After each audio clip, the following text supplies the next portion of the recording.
message for Americans who are concerned about the impact of things such as tariffs on prices? I'm not going to stand up here and lie to you like my predecessor did about the state of our economy. When we look at how strong the economy is, it's because of the president's work. We understand there are people that are hurting. I can assure the American people that the president is very much focused on bringing down the cost of living crisis in this country that was created by the previous administration. I don't have anything. I don't have anything. I don't have anything. I don't have anything. I don't have anything. I just don't have anything. I don't have anything. We don't have anything. I just don't have anything. Don't have anything. So I don't have anything. I don't have anything. I don't have anything. I don't have anything. I don't have anything. I just don't have. Handling press inquiries should be a breeze if you value precise answers over vague ones, smooth delivery over uncomfortable silences, and clarity over doubt. At this point, Karoline Leavitt steps in and utterly changes the game. Being at the podium wasn't her usual fare, it was a showcase of her skills. Get ready, because right now we're going to see Karoline L. completely crush Karine Jean-Pierre. To begin, please subscribe and enable notifications if you haven't done so previously. All right, let's get started. Thank you. The interview was like seeing a miscast perform in a part they were never meant to play. All hesitancy, muddled answers, and claims that failed to enlighten rather than confuse. Now, enter Karoline Leavitt and immediately the press. Briefing room experiences something it hasn't in a long time: clarity and rationale. Just look at Karine Jean-Pierre's clumsy first news conference in comparison to Leavitt's calm and collected presentation. You'll see the difference. There is no denying the difference. I just want to say a few words about how honored I am to be here with all of you today in this role, in this room, standing behind this podium. I am obviously acutely aware that my presence at this podium represents a few firsts. I am a Black, gay, immigrant woman, the first of all three of those to hold this position. I would not be here today if it were not for generations of barrier-breaking people before me. I stand on their shoulders.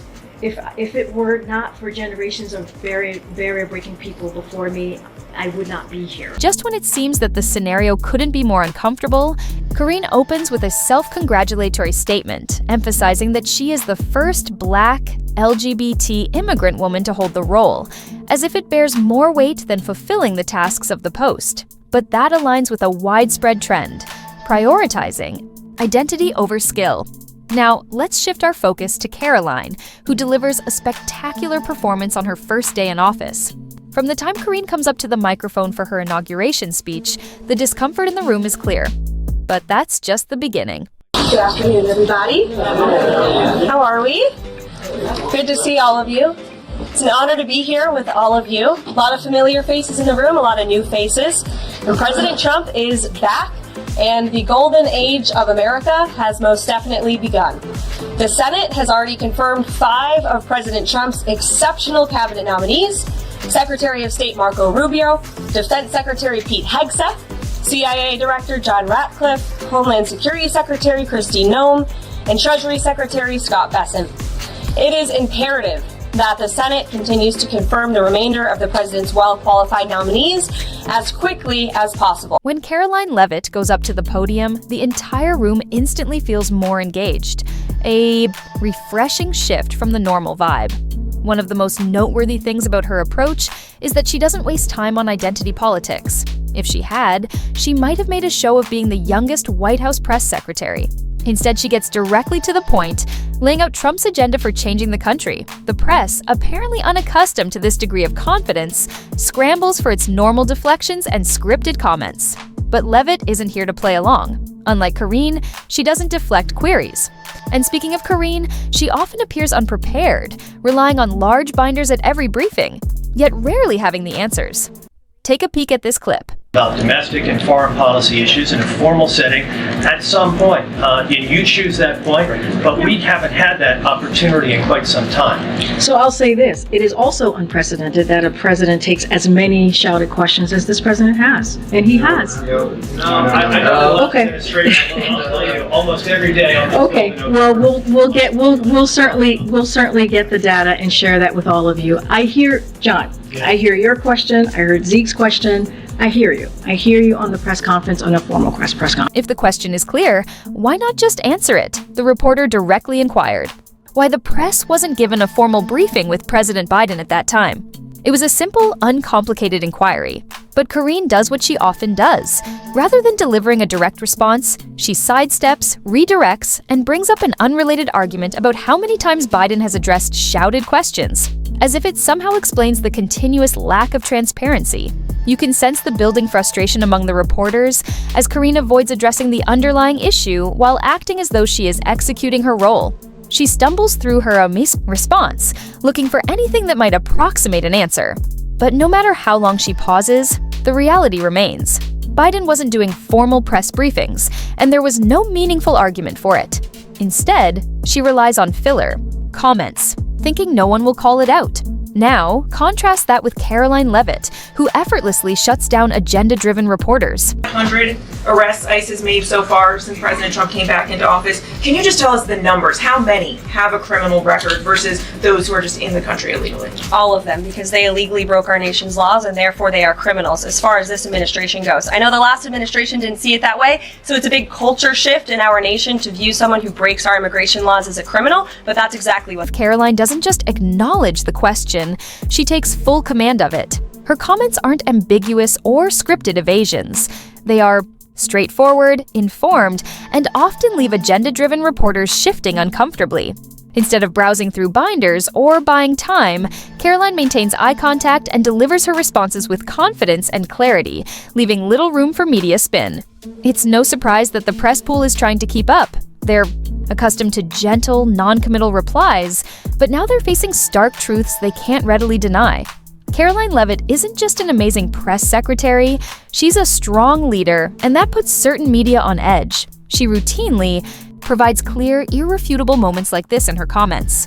White House official made the decision to bar the AP reporter from the Oval Office and the diplomatic reception room last night. Well, first of all, let me just set the record straight. It is a privilege to cover this White House. It's a privilege to be the White House Press Secretary. And nobody has the right to go into the Oval Office and ask the President of the United States questions. That's an invitation that is given.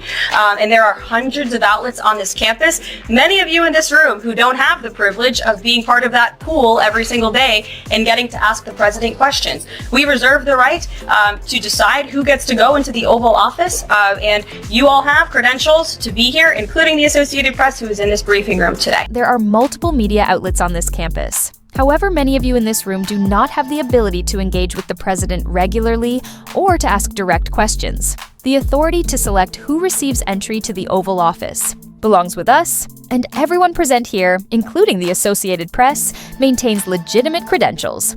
However, last night, a White House official took the choice to block an AP reporter from entering the diplomatic reception room and the Oval Office for a scheduled interview. Every time Karoline Leavitt goes onto the platform, she serves as a stark reminder of why the previous administration was dismissed. Her confidence, command of the facts, and ability to deliver direct replies underscore the contrast between her and the communication approach of the previous White House press secretary. Unlike her predecessor, who sometimes relied on pre-prepared talking points and broad platitudes, Karoline gained her position via intelligence, dedication, and a profound grasp of the issues at hand. She was not appointed to fulfill a diversity mandate, nor did she advance through identity-based politics. With each press briefing, Karoline increases the legitimacy of the platform, displaying what true expertise means. She is composed, well-researched, and speaks with authority, without the need for written notes. By contrast, her predecessor regularly struggled when deviating from prepared comments, displaying a lack of depth in handling complex situations. Karoline's approach highlights the effectiveness of readiness and experience in regaining public confidence in the administration's communication. The White House released a 6-page summary back in February. I don't think that was a full accounting necessarily. And Dr. O'Connor in that memo described the president as, quote, a healthy, active, robust 81-year-old male who remains fit to successfully execute the duties of the presidency, I think that is clearly not what the majority of Americans are seeing. And we have a new poll from CBS News that says 72% of registered voters say the president does not have the mental and cognitive health to serve as president. So are you saying that the majority of Americans are misguided and that they just need to trust Dr. O'Connor? You can see how unpleasant it is to watch Karine flip-flop her way through this question. It sounds like she's doing a last-minute high school presentation. So a couple of things, and I want to say the president is feeling better, and you saw him last night, you saw him today, but he does indeed still have a cold. Look, I want to be very sensitive here, and I think it is important to be sensitive here. We understand how the American people are feeling. We get it. We do. And I do not want to take away from that. I'm not going to speak. I know that there was, you all did a poll, CNN did a poll. I'm not going to speak to every... You don't have a script for every poll classic, so you can't answer to them all. I remember the press briefing as if it just happened. Karine Jean-Pierre arrived prepared with carefully selected comments from so-called experts, ready to reassure the media that President Biden was completely competent of governing the country. Yet, it was evident to everyone watching that his cognitive acuity was in question. A good press secretary like Karoline Leavitt doesn't rely on a script to manage challenging questions. She anticipates them, prepares well, and, most importantly, reacts with clarity. In contrast, Karine attempted to sell the notion that Biden was in prime shape, unaware that CBS had just released a bombshell survey finding that 72% of Americans believed he was unsuitable to continue as president. Since this wasn't in her prepared materials, she had no genuine response, just a blank expression and some awkward rambling. To be clear, that $71 billion was from 2015 to 2022, so it wasn't in just 1 year, and it was $71 billion. But it wasn't in 1 year, just to be clear. In one report. And it was in one report over multiple years, from 2015 to 2022. So are you defending $71 billion in fraud, Peter? That's a lot of money, far too much, and that's why this administration, why is the media so against cutting waste, fraud, and abuse from the government? I don't get it. I just want to ask you a question. We won't be deterred. We will not be deterred from people like you and the press who are clearly adamantly opposed to cutting waste, fraud, and abuse. But we know that American taxpayers at home who have been struggling with an inflationary crisis don't want their tax dollars going towards crazy DEI programs in countries. This brief discussion was built up effortlessly. In what sounded like a small misstep, Karoline Leavitt announced that the government had unearthed a big $71 billion fraud committed by the previous administration.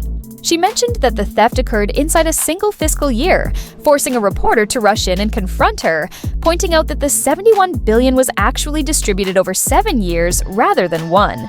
If this had been Karine Jean-Pierre, she would have been feverishly scrolling through her binder, searching for a way out. But instead of wavering, Karoline grabbed the occasion and produced a strong response, turning what could have been a setback into a personal victory. "Are you seriously defending a $71 billion fraud?" she lashed out. It was a masterpiece in confidence, transforming a possible error into a crucial triumph. The reporter found themselves on the defensive, and Karoline wasn't finished yet. She turned the topic entirely, querying why the media was concentrated on a technicality instead of addressing the fundamental issue of government financial waste. Just like the time she shouted out the journalists for behaving like school children, Karoline dominates her news conferences with authority. If you loved this post, don't forget to press that subscribe button. We put a lot of research into this, and your support goes a long way.